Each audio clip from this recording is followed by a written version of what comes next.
Bismillahirrahmanirrahim. Assalamu alaikum viewers. I am Zainab Arshad and you are now watching VUshort Literature and Education Department. अच्छा, तो students आज जो lesson number है हमारा Zoo101 subject का वो है 50। इस लेसन में से आज हम इम्पोर्टेंट MCQs, शॉर्ट और लॉन्ग क्वेश्चन जो है देखेंगे।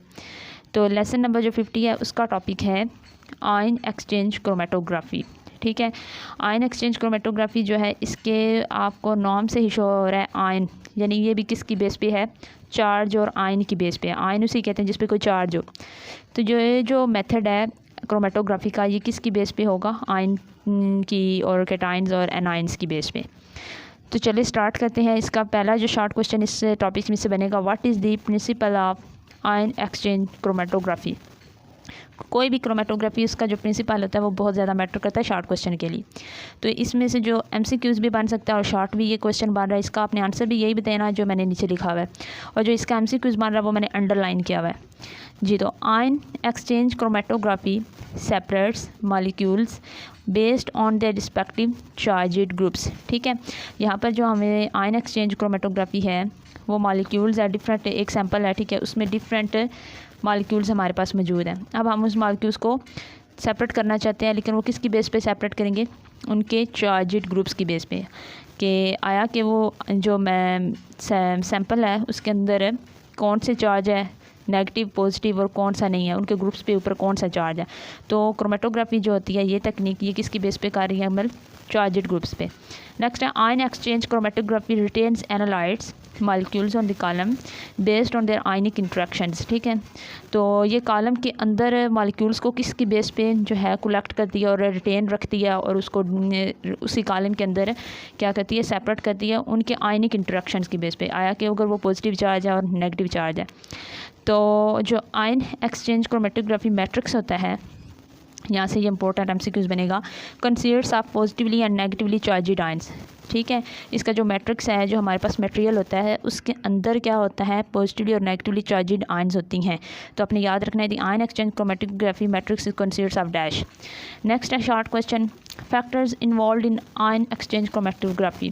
अब आयन एक्सचेंज क्रोमेटोग्राफी के ऊपर जो अंदर फैक्टर्स हैं वो कौन से हैं, वो किस तरह इसको अफेक्ट करते हैं और किस तरह इसके अंदर काम करते हैं। The factors that effect separation during ion exchange chromatography include, कौन कौन से है। फर्स्ट वन है surface area of stationary phase. ठीक है, ये MCQs भी इंपॉर्टेंट बन रहे हैं यहाँ से। अब मैं स्टेप वाइज जो है इसके सारे जो फैक्टर्स है वो आपको बताती जाऊँगी, साथ MCQs भी बताती जाऊँगी। यहाँ पर जो पहला है वो है surface area of the stationary phase. जो स्टेशनरी फेज़ होती है, जो रुकी हुई फेज़ होती है जिसके ऊपर मोबाइल फेज़ मूव करती है, उसके सरफेस एरिया पे डिपेंड करती है कि उसका क्या साइज़ है। नेक्स्ट है the density of exchange site on the stationary phase.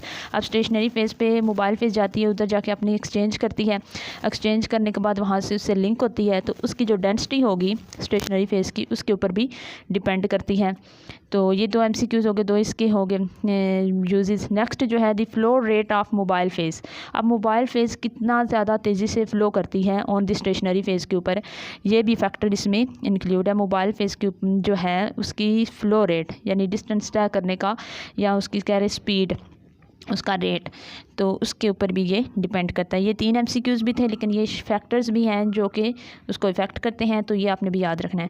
Next है साइज़ एंड कॉलम कैटेगरी, यानी कौन सा कॉलम ज्योमेट्री हमने यूज़ की उसका साइज़ क्या है, उस पर भी डिपेंड करती है। सिस्टम प्रेशर इन हाई, अब सिस्टम का जो प्रेशर है वो इसमें हाई रखना चाहिए, ये भी इसका फैक्टर इंपॉर्टेंट है। नेक्स्ट जो हमारे पास शॉर्ट क्वेश्चन है, what are the uses of ion exchange resins. इसमें जो आयन एक्सचेंज रीजन्स हैं उनके यूज़ बताना है। Ion exchange resins are useful for the removal of dash. ये दरमियान में वाटर प्रॉब्लम्स को दूर करने के लिए यूज़ किया जाता है। वाटर प्रॉब्लम्स कौन कौन सा हो सकता है, हार्ड वाटर हो सकता है, वो scaled buildup nitrates and arsenic, यानी वो वाटर जो है वो ख़राब है, उसके अंदर इम्प्योरिटीज़ हैं नाइट्रेट और आर्सेनिक की मौजूदगी में की मतलब शक्ल में।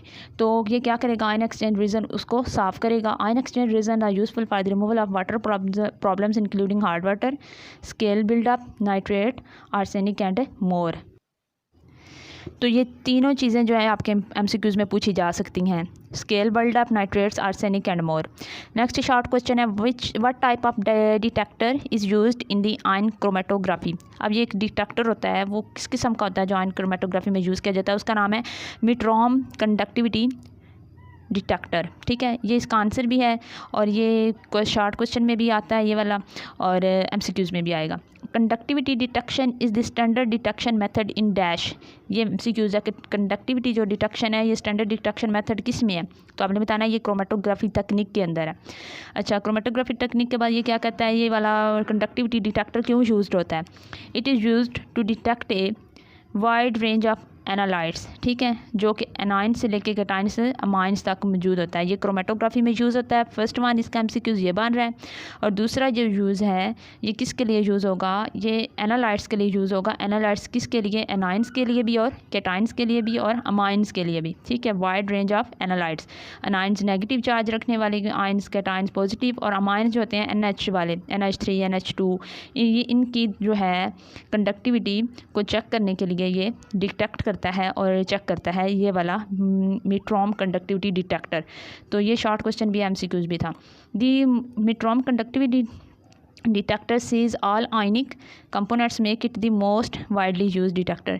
तो इसका ये भी डेफिनेशन में आपने लिखना है कि ये वाइडली यूज्ड है और ये तमाम किस्म के जो आयनिक कंपोनेंट्स है उसको देखने की सलाहियत रखता है और इसे हम वाइडली अपने जो तमाम जो एनालिसिस मेथड है और तमाम जो चीज़ें हैं उसमें यूज़ करते हैं।